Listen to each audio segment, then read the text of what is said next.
Olá! Que bom ter vocês conosco. Nós somos uma IA desenvolvida pelo site Ponto Geek. Curadoria de conteúdo humana por Gordo Geek. Eu sou a Jéssica. E eu sou o Eduardo. Nesse canal, a gente fala de figuras bem conhecidas da internet brasileira. Sejam pessoas que fazem conteúdo para blog, podcast, YouTube e outros. Vamos com a gente conhecer mais a fundo alguém bem interessante. Hoje a gente vai fundo aqui na história de uma figura bem conhecida na área de tecnologia e educação do Brasil, Gustavo Guanabara. A ideia é olhar um pouco para a pessoa mesmo, sabe? Para as origens dele, com base no que a gente levantou. Exato. E entender de onde a pessoa veio, muitas vezes ajuda a gente a sacar as motivações, o porquê das coisas, né? E o material que a gente tem aqui mostra uma história bem interessante que parece ligar tudo à missão educacional dele. Certo. Para começar, a identidade. O nome completo é Gustavo Guanabara Fiuza da Silva. Ele nasceu em 17 de março de 1978. Ou seja, está fazendo 47 anos agora em 2025. E é do Rio de Janeiro, né? Nasceu na Ilha do Governador. Isso, carioca da gema, como se diz. Mas tem um detalhe importante que as fontes destacam. Ele nasceu e foi criado mesmo na favela do Muquiço. Fica ali entre Guadalupe e Marechal Hermes, no subúrbio do Rio. Ah, interessante. E tem uma frase dele que resume bem o clima em casa, tipo, na minha família nunca faltou nada, só faltava dinheiro. Isso mostra muito a prioridade que davam para a educação, para o apoio mesmo, sem grana sobrando. Faz sentido. E o perfil dele que aparece nos relatos é curioso, né? Tem 1,76, é tatuado, dizem que é super bem-humorado, carismático, mas ao mesmo tempo tímido, olha só. Pois é. E antes da tecnologia, os sonhos eram outros, totalmente diferentes. Queria ser desenhista, até comediante. Imagino. E videogame adorava, mas não tinha em casa. Jogava era na casa dos primos. E o legal é ver como essas paixões, tipo, elas não se perderam, né? O humor, essa veia meio cômica, a gente vê total no jeito dele ensinar hoje. É leve e a habilidade para o desenho talvez explique a didática ser tão visual, cheia de analogia, né? Verdade. Parece que ele conseguiu, assim, canalizar tudo isso para a metodologia de ensino. Deixou o aprendizado mais acessível, mais divertido, talvez. Com certeza. E a família, claro, teve um papel importante. Ele tem 4 irmãos. E uma figura que o material destaca muito é o tio Cláudio, físico nuclear do IRD. Uau, físico nuclear. Pois é, o material fala que ele foi um dos grandes atores da sua transição. Foi esse tio que viu o sobrinho ali vidrado em desenho, em game, e deu a ideia, ué, por que tu não aprende a programar para criar um jogo? Sacou? Nossa, que sacada. E não foi só uma sugestão solta, né? Pelo que a gente entende, esse tio também veio de origem simples, ralou pra caramba e cresceu pelos estudos. Então ele virou um exemplo vivo, né? Exatamente. A certeza está na raiz da missão dele de democratizar o conhecimento de tecnologia. Conectou a paixão criativa com uma ferramenta poderosa, né? Totalmente, foi o clique ali. E dando um salto para hoje em dia, as fontes mencionam que ele é pai da Olivia, é um detalhe que ele até coloca nas biografias profissionais. Continua morando no Rio, aliás, mantendo as raízes. Ah, legal isso da paternidade. Humaniza, né? Tira um pouco daquela imagem só do profissional, aproxima. Sim. E continuar no Rio também reforça essa conexão com as origens que a gente está falando. São pecinhas que ajudam a montar o quadro da pessoa por trás do professor famoso. Aí menciona o irmão dele também, Rafael Guanabara. Morou em Israel, tem canal no YouTube. Detalhes da família. Entendi. Então, o que a gente tem de retrato inicial é isso. Um jovem carioca do subúrbio, de origem humilde, com sonhos iniciais que iam para a arte e para o humor, mas com uma influência forte da família e essa crença grande no poder da educação. Fica aquela pergunta no ar, né? Como que essa mistura toda? Origem simples, veia artística, esse empurrão do tio, virou a base não só de quem ele é, mas do jeito que ele ensina. Essas raízes parecem ser mais que só um cenário, parecem ser o DNA do método dele, sabe? É um bom ponto de partida para a gente continuar essa conversa e explorar como isso tudo se desdobrou na carreira dele como educador, como comunicador. Com certeza. Next level. Olha, na nossa conversa anterior, a gente explorou um pouco as origens do Gustavo Guanabara, né? Isso. Aquela base... Sim, o início de tudo. Agora, vamos ver como aquela paixão por ensinar, que, nossa, começou super cedo, aos 16 anos, como isso virou essa potência digital. É fascinante, né? Como foi sair da sala de aula física para alcançar, assim, milhões online? Então, essa evolução, ela tem uns pilares bem definidos, sabe?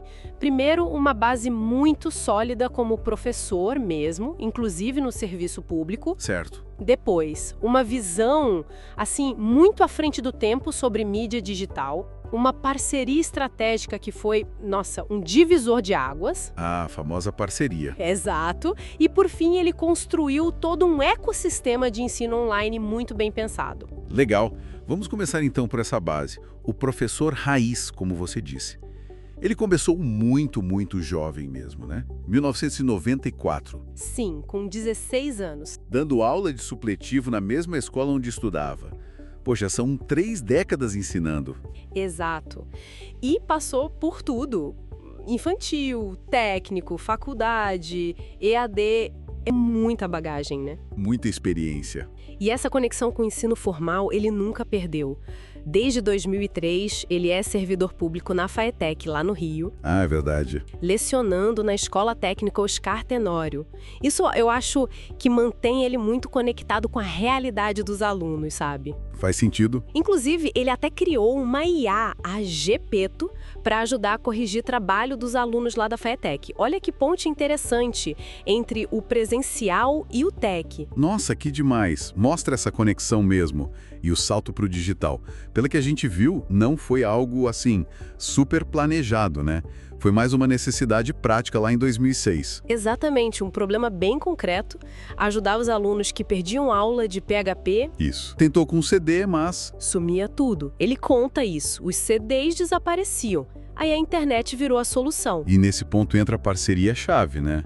Em 2007. Momento decisivo. Ele conhece o Cauê Linden, da Hostnet, numa Olimpíada de Algoritmo.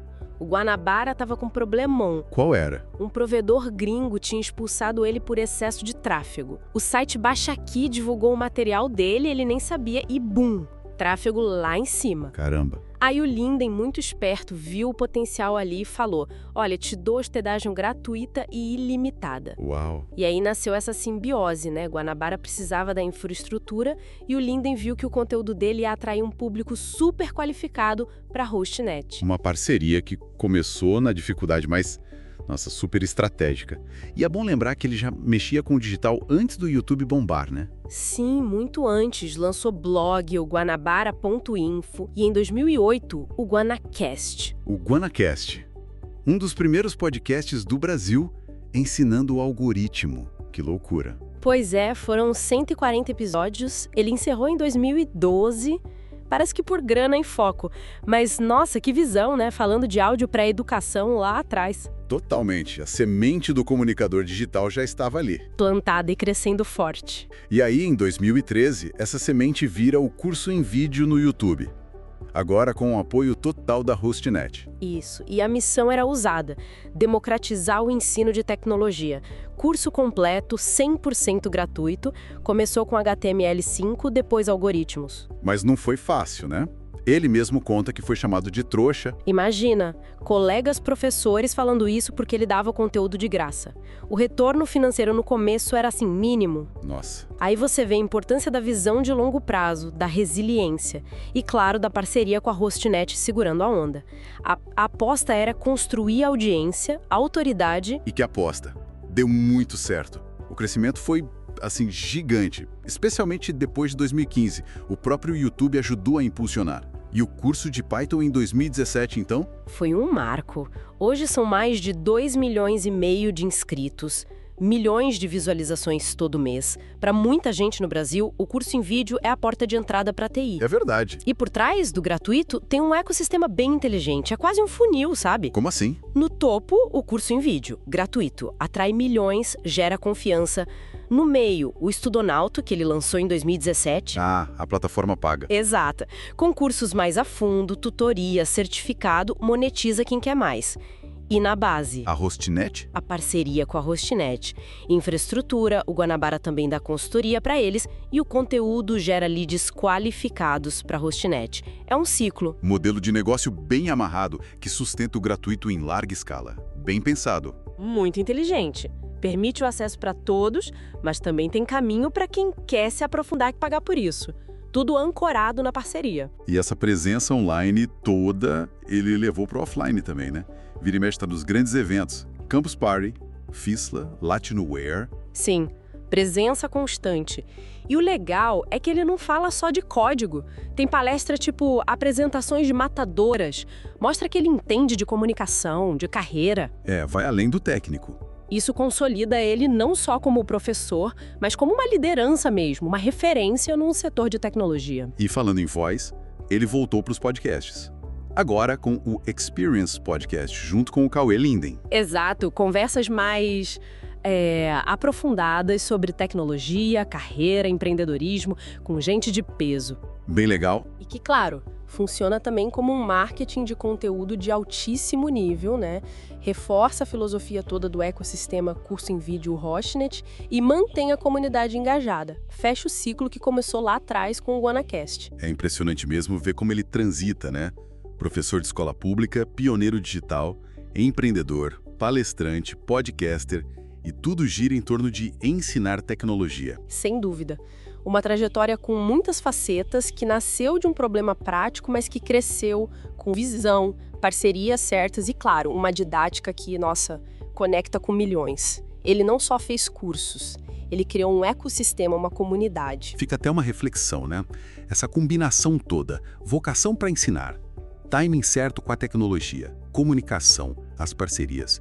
Será que isso é um fenômeno único, difícil de copiar?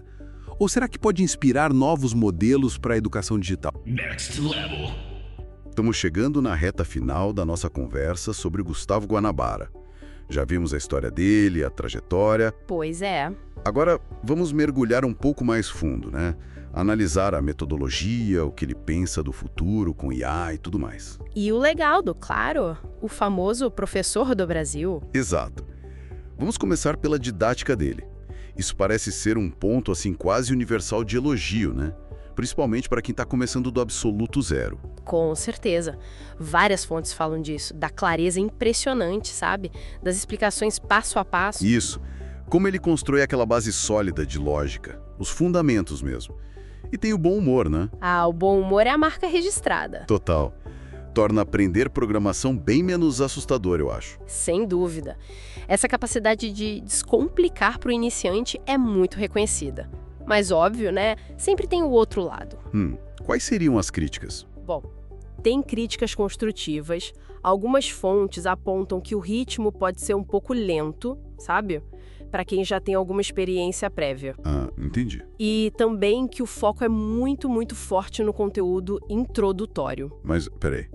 Essa crítica do ritmo lento, ela não se encaixa justamente na estratégia dele? Exatamente. Aí que tá o ponto interessante. Parece que é uma escolha, assim, bem deliberada. Intencional mesmo. Sim, um foco total no iniciante absoluto. Mesmo que isso signifique um ritmo mais cadenciado para quem já sabe alguma coisa. Faz sentido. O próprio Guanabara já falou sobre isso, que o objetivo é dar o alicerce, a base, e depois o aluno tem que caminhar sozinho. Entendi. Ele se posiciona como o ponto de partida ideal, então. Isso, e gratuito, né? Quase um nivelamento antes de ir para plataformas pagas, tipo Alura, Rocket City, que seriam os próximos passos. Interessante essa visão. E falando em próximos passos, futuro, como fica a programação com esse avanço todo da inteligência artificial, hein? Essa parte é boa. A visão do Guanabara, pelo que a gente viu nas fontes, não é nada apocalíptica, né? Não mesmo. Ele não vê a IA como o fim dos programadores de jeito nenhum. Pelo contrário, né? Exato. Ele vê como uma ferramenta poderosa que, na verdade, olha que interessante, aumenta a necessidade daqueles fundamentos sólidos que ele tanto bate na tecla. Computação, lógica, dados, redes, segurança. Tudo isso. E ele faz uma distinção bem legal sobre o papel do professor nesse cenário. Como assim? A IA, ela pode até substituir quem só repete conteúdo, sabe? Aquele transmissor de informação mecânico. Entendi. Mas não substitui o mentor, o influenciador, aquele que ajuda a construir repertório, que inspira, que orienta. Ele não fica só no discurso, né? Quase tech. Nossa, mostra que ele está aplicando na prática mesmo. Adaptação total. Total. Então, pensando em tudo isso, qual é o saldo final? O legado mais óbvio parece ser essa democratização gigante do acesso à educação e tecnologia no Brasil, né? Ah, sem dúvida. Ele derrubou barreiras financeiras para milhões de pessoas. É impressionante. Os relatos de vidas transformadas são muitos, né?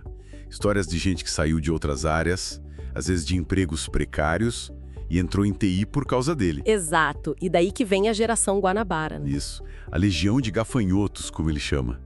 Muitos veem ele quase como um pai, né? O nosso papai. É muito forte isso. É um impacto social inegável, assim. Agora, se esse modelo é replicável, aí é mais complexo. Por quê? Bom, teve uma combinação muito única de fatores, né? O carisma dele, essa vocação para ensinar, o timing certo com o YouTube crescendo para educação. E a parceria com a Rustinet fundamental. Exatamente. Uma parceria longa e essencial. Então, replicar exatamente tudo isso talvez seja difícil. Mas o modelo em si. Ah, o modelo híbrido que ele criou, sim. Oferecer conteúdo gratuito de altíssima qualidade para atrair a galera, para formar a base. E complementar com uma plataforma premium e parcerias para sustentar o projeto. Isso. Esse modelo serve como um blueprint, sabe? Um guia poderoso, inspirador para outros projetos na área de educação. E tem a ver com a filosofia pessoal dele também, né? De retribuir. Com certeza. Ele mesmo fala disso, dessa necessidade de devolver as oportunidades que ele teve, devolver para a comunidade. Uma trajetória e um impacto que, nossa, realmente impressionam. Esperamos que essa nossa discussão detalhada tenha sido útil e, claro, interessante para quem nos ouve. E se você gostou, não esquece, deixa seu comentário, curte, compartilha com os amigos, isso ajuda muito a gente a continuar trazendo essas informações e análises. É isso aí. Muito obrigado pela companhia e até a próxima. Tchau!